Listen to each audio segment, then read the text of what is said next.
So a little bit about me. My name is Alexander Geralis, or Alex for short.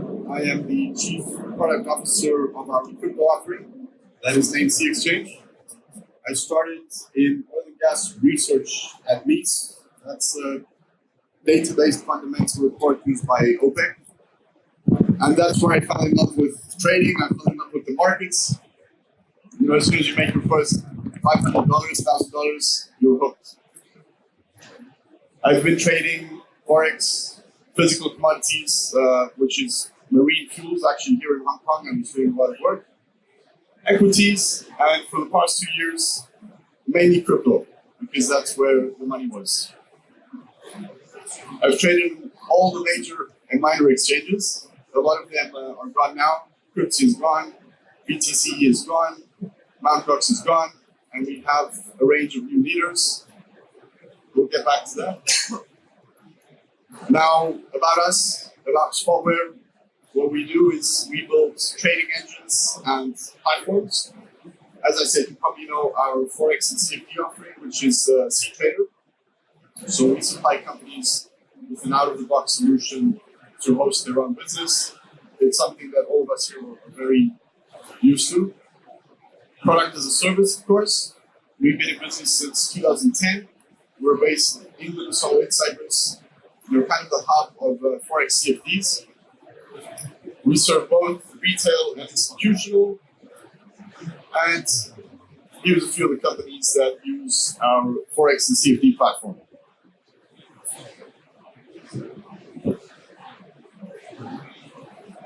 So, crypto in 2016, not a lot was going on. 2017 is where people really started getting interested. Maybe when Bloomberg started announcing that crypto was at the price of, it was an ounce of gold, which was around $1,150 at the time. And that was the first time it peaked over $1,000 since 2013. So 2013, it went all the way to 1,200 and down to 250. People kind of forgot about it for a long time. And since then, it's really become an asset that people wanted to trade.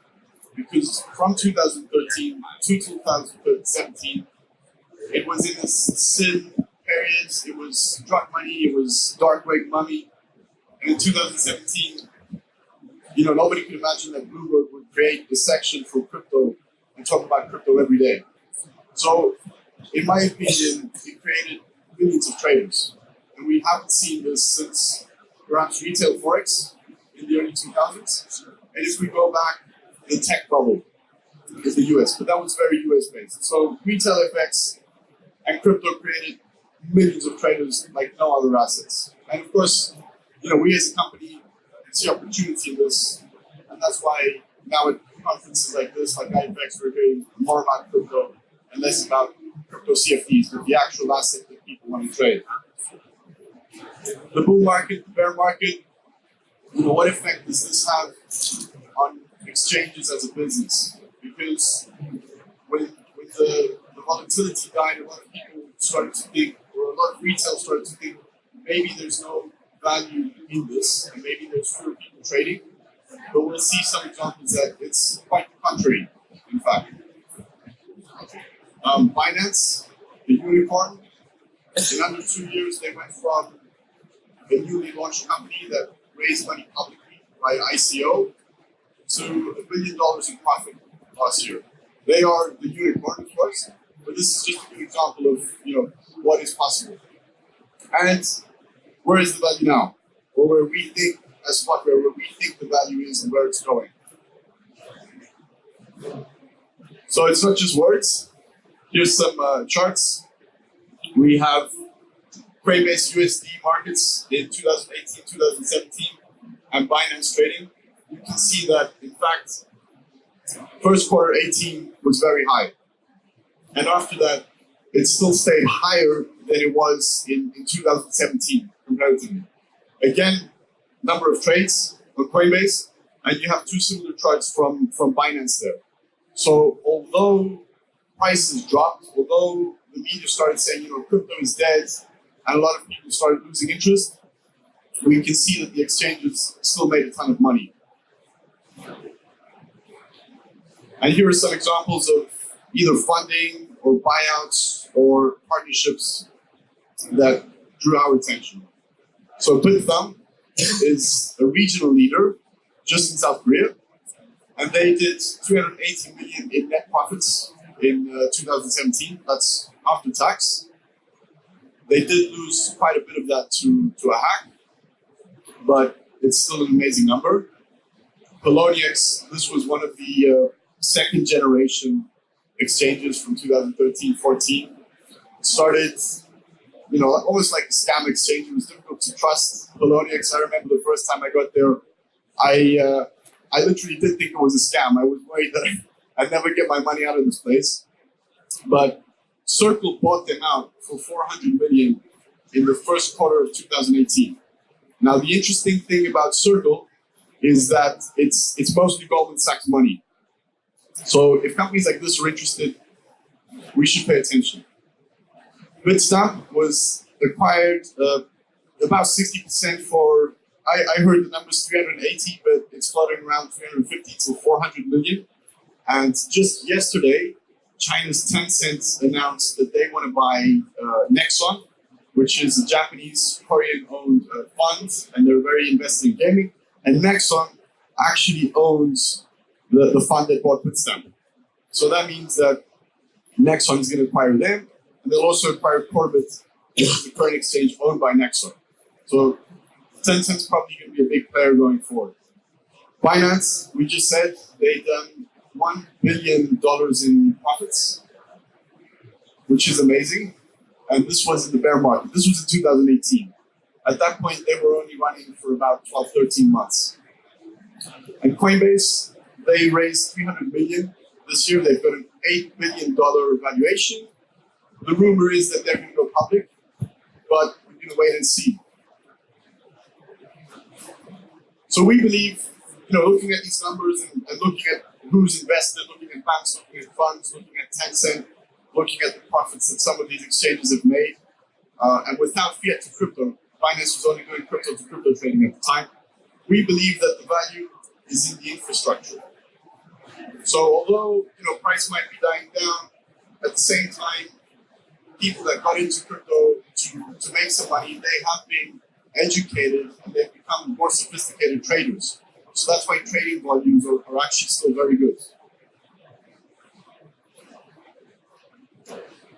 So let's have a look at the current exchange environment that we're in and what we believe are some issues that should be addressed, and also why it's natural for companies such as ourselves to look at them, because we come from Forex, we come from CFDs.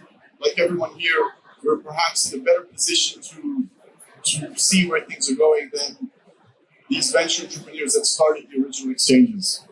So we have unreliable, unstable platforms, slow execution times or bad executions. We'll look at an example. Bottleneck problems with signups. Binance had to close signups. Poloniex had to close signups. Bittrex had to close signups. And you never want to turn away customers. If you have to turn away customers, it means you're not scalable, you're not robust enough and ready to grow. Slow verification process. Now there's better solutions. There's third-party KYC, AML solutions that they're plugged in, that they have the databases and they're ready to help you. Whereas in 2016, 2017, this was still, it was difficult to go to one of these people and say, we want you to do AML, KYC for quote-unquote Bitcoin drug money, which was still becoming a legit asset class. Hacks, and this is a big one, because you're not trading Forex, you're not trading CFDs, you're actually your own bank or your own vault, and if somebody gets in, you can lose a lot of money. There is insurance rolling out for this. It costs a lot of money, but in my opinion, this is just cost of doing business. If you want to hold that much money in your vault, invest in some insurance. Slow deposits and withdrawals, limited functionality, and this is a big one for me, unattractive and complex trading applications. Again, if you came from trading Forex, or if you came from trading CFDs, or if you traded actual stocks on a broker like IB, and then you log into these exchanges, at first they looked like scams. They weren't working well, the charts were not very good, it was difficult to believe. this is a real trading platform. Okay, I'm not going to name any names, but these are actual screenshots from times when I was a little bit unhappy. You know, there's a little bit of volatility. Okay, great. I want to trade some Bitcoin. I want to make some money, and you get this sell failed. And by the time you can actually sell or buy, the opportunity is gone. This is a Hong Kong-based exchange that they have extremely high leveraged perpetual futures. And again, Bitcoin moved $20, $30. You want to get in, you want to scalp it a bit, and you get this 3 orders not going through. By the time your order goes through, you lost money. And this is a dominant European exchange. And this is after I tried to do an order. So you try to do an order, and this is what you would get. Now, we joke about it on crypto Twitter. There's a lot of memes about this, and maybe you've seen some funny cartoons. But it's not a joke. You know, it's real money, and it's easy to tokenize it and think, oh, you know, it's just half a Bitcoin, or it's just some tokens. But there's real money behind this. So it's unacceptable. This is really unacceptable. Okay, what you need to open an exchange. It's a little bit different from opening Forex or CFD brokerage, but of course a lot of this will be, you know, the same. And if you are in the business, it's very easy to enter this side of the business as well, because you have the experience from running your own brokerage. You'll need, of course, your website with your own branding, with information about your company. You'll need a secure area. The secure area is to receive payments. Of course, if you're doing just crypto to crypto, it's a little bit simpler. If you're doing fiat to crypto, it gets a little bit more complex. And then if you're accepting cards, it gets a little bit more complex. But that, you know, that depends purely on your business model. You will need a client relationship management platform to manage all your clients, of course. An exchange solution, which is what companies like us do. And we'll look a little bit about what your exchange solution might look at, because that's our expertise. And you will need liquidity.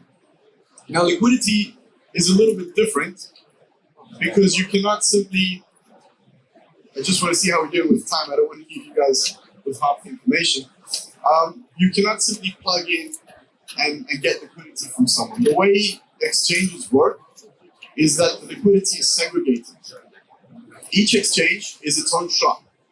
So that is why in 2017, you know, there were these times when a Bitcoin was trading in South Korea at a $2,000 premium, at a $2,000 plus, what you could buy it in Europe for. And there was a lot of arbitraging going on.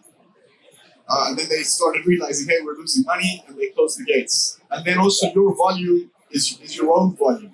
You cannot borrow volume from other exchanges. Please enjoy our champagne that's being passed on around the Expo Hall now, sponsored by Prime XM at Room 24. Some colleagues of ours from Cyprus. There's a few solutions with liquidity. One of them that I personally don't like so much as, it's an easy solution for exchange owner, but I don't like it so much as a business solution due to the profits, is you can do what they call remarketing. So somebody buys or sells on my exchange, then there's an algo that will buy and sell on another exchange. However, why is this not attractive? This is not attractive because I have to cover their fees as well. So if somebody buys my exchange, my fee has to be higher than the 0.2% fee that they have, because otherwise I'm left without a profit. Okay, of course you can set a limit order, and then you can buy at 0.1%, but you're still giving away half your profit. And not just that, you're technically supporting your competition. So although it's easy, I don't think that's the best solution. We can do this, we can develop this, but we don't believe it's the best solution. Another thing you can do is you can have your exchange full of market makers. This we've tried, we've had some very good results, but then different market makers have different performance. So you have to go through a few and you have to find what's best, and this costs money. It costs money and it needs management. What might be the best is you have your relationships with market makers, and then you also watch other exchanges and you watch what's going on their price. And there's ways to quote those prices in your exchange. So there'll never be a very large... Here's a special treat to iFX Expo guests. In 15 minutes, Lots of marketing. will host an open conversation with renowned trader Ray Barros on agility, creativity, and education. Join the session, you can get a free signed copy of Mario's latest book. So there'll never be a big opportunity to arbitrage because your price will always be weighted to the market. And you can decide, do I want to plug into the top 3 exchanges? Do I want to plug into the top 5, the top 1? You can decide what you believe the benchmark should be. We advise on this. We tell our clients what we believe is a good idea to watch and for what reasons.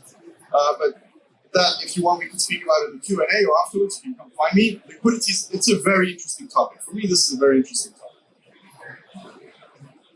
So we looked at the problems, and now, where are we going? What is Exchange 2.0? What is Exchange 2.0 in our opinion? In our opinion, Exchange 2.0 should have 0 downtime. You should be able to deal with and mitigate DDoS attacks. You should be able to not bottleneck your growth, i.e. be scalable. Lightning fast orders, execution in milliseconds. No screens of error, no, your execution didn't fill when it's a market order, when it should fill. Scalable and robust matching engine. You should be able to transact thousands of transactions per second without a decline in performance. And if you get to that point where you're big enough, your exchange solution provider should be able to take you to the next step. You should never turn away business because we are here to generate a profit. Multi-level sign security treasury solution integrations. We are integrated with BitGo. We're developing our own solution as well because although BitGo is very good, it's the Fort Knox, it's also very expensive. And when somebody comes to you and they want to open an exchange, a lot of times they have a smaller budget. So you have to see, okay, how can we help you reach your goals with the budget that you have? Security is also variable. So there should be a number of measures to avoid hacks. And that can be things like recognizing strange withdrawals, even if they're in very small increments, or if they're in large increments, your backend should notify you, and you should be able to, perhaps you do lose some money, but you should be able to keep that to a minimum. Also, if one of your users is hacked, if something strange is going on, your system should tell you, and you should be flagged, and you can close down that account, you can lock down the withdrawals, until you see that, hey, everything's okay. And your users will really appreciate this. Intuitive design and simple interface. This is a big thing. This is a big thing. Because a lot of exchanges, we saw, where they came from. They didn't come from a trading background. The first exchange, Mt. Gox, was a collectible card trading site, and they repurposed it to make it a Bitcoin trading site. So, again, they didn't come to it with the information and knowledge that we here in the Forex industry have. And of course, ongoing technical support and updates. That can be new coin listings, that can be raising money for ICOs, that can be maintaining wallets. Okay, of course, you need your client-facing side, your front end. We'll have a look at what a front end might look like. And that should include rich functionality and tools from the current exchanges. Because if you're coming as a new exchange, you're competing with these older established exchanges. They're dated, but we still have to come in strong, right? A wide range of charting tools and technical analysis with advanced order types. So there's some exchanges with good orders, the traditional exchanges. Charting, on the other hand, I don't know if many of you have traded crypto, but what you might know is that typically traders will trade on 1 or 2 exchanges, and they'll go to another site that just has charts, and they'll do all the charting there. Now, the reason for that is that charts on the exchanges they're not very good, or you cannot save your workspaces. They have to get to a point where you're doing everything on the exchange. You don't want to send your customers out of your shop to come back to your shop. No, you want to keep them in your shop. You should give them everything they need. And of course, on mobile as well. It's 2019, and we're used to managing orders or even entering orders on our phones.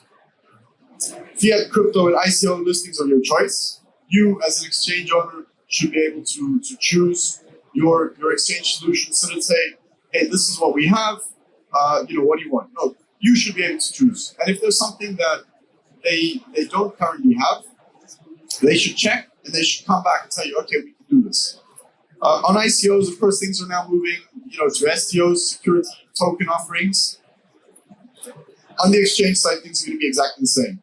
It's just what blockchain is it based on, and what you can do. What's a very good idea is to have an ICO raising platform on your own exchange. So that way you can attract ICOs, which they're still getting money. They're not getting 50, 60, 70 million, but they still get 3, 4 million, even in the bear market. And they're ready to pay you a listing fee, and immediately they list on your exchange. So that's a big one, because you're going to be the first exchange that people can trade this token on. Meaning anybody that has this token has to trade on your exchange. I really propose this to our clients. Mobile ready, like we said, your own market makers and liquidity providers, or as we said earlier, the solution that you choose, the solution that you believe is the best business model to keep your profits in-house. It's not always the easy one, but it's the profitable one. An attractive trading environment, including charts, technical analysis. Multiple charts on one screen, all the technical indicators that somebody wants. You're able to save your workspaces. You're able to, you go there and you feel home. You're not going to want to go to another website, look at the chart, come back and buy. You're there and you're ready to trade. And of course, you will need your backend, which we'll know about. Here you will manage your clients. You can monitor your profit, P&L, set your maker and taker fees, because we don't able to compete in crypto, so we make our money off the fees. You need volumes. And you can decide what you feel is fair. Traders don't always go to the exchanges with the lowest fees. They go where the assets are that they like, where the volume is, where the liquidity is. So you can create an environment with slightly higher fees, but you still have a lot of trading going on. You should be able to insert minimum and maximum ticket sizes. So Bitcoin or all blockchains are denominated, they have 8 decimal points. So this is big. You should be able to play with those decimal points. It's not euro dollar.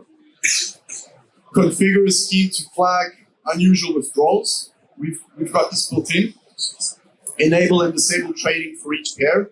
This might be if a blockchain has an issue, if a blockchain's main wallet is hacked and you want to just lock down the situation before something happens. Like recently, a coin was hacked and it was able, Ethereum Classic, people were able to double spend and create fake transactions, but actually, really get the money and fiat out of that. So you can lock it down and see, hey, what's happening, and then enable it again. Or if there's a fork going on. The fork is when one coin, it's like a split in stocks. It splits into 2 different coins, and they will eventually be trading on their own chain. So it's best to probably tell your traders, hey, we're going to lock it down at the time of the fork, make sure that the fork happens safely, and when the chain is stable again, then you can start trading instead of risking this. And of course, easily discover trading abnormalities. So this is what your backend might look like. Of course, the exchange operator or the dealer, or however you want to classify him, this is what he'll be looking at. He's got his pending orders, done orders, users, accounts, groups, managers. We're all accustomed to this, of course. And your front end. So this is what I believe an attractive front end should look like. You should have your chart. You should be able to put on the indicators that you want. You should be able to use multiple charts. I didn't put on multiple charts here because it'll get a bit busy, but you get the idea. Depth of markets. The order book is there as well. Crypto traders really like looking at depth of market. So once you have your exchange solution, whether it's white label or it's a custom solution or it's an out-of-box solution, whatever you go with, what are the next steps that we believe you should pay attention to? Well, of course, branding. You should have your own unique brand, your logo, your site. You should build your brand. Crypto traders tend to be very loyal. And once they fall in love with an exchange, they'll stay there for a long time. So in 2017, the top exchange kept changing. It went from Bitrex to Poloniex, kind of back to Bitrex. Then people started trading in Korea. then Binance launched. So every 3 months, you'd have a different exchange. But the only time traders actually started leaving to go to other exchanges is when their own exchange stopped putting the new coins that they wanted. So if you build your brand loyalty, it's a very good business. We're not like forex traders that we jump to wherever the spread is lowest. Community is a big thing in crypto. I don't know if you know about crypto Twitter. It's everybody hangs out there. They love it. There's a lot of memes. There's a lot of jokes. There's a lot of charts. There's a lot of affiliate links. But that's where all the crypto traders are now. They used to be on a forum that's been around since the early days, Bitcoin Talk. Now Bitcoin Talk, it's good to engage there, but it's a little bit more for developers. It's not really for traders. Apart from crypto Twitter, people are going to Telegram. They're going to Discord, which is a chat platform. It was mainly for games. There's a lot of traders there now. And of course, you should somehow promote your exchange. Now, this is a little bit difficult because we cannot promote on Facebook. We cannot promote on Google. We cannot even promote on Twitter. You cannot promote directly. What you can do is you can share an insight and you can promote that tweet and people will see it, but you cannot directly push your exchange. So that's why it's important to connect with the community, either on crypto Twitter by way of conversation. You can have meetups. You can talk about your platform, explain to traders how to use your platform. You can do an affiliate program. You can have what I really like, and this is how Binance got big, is they had a reduced fee program.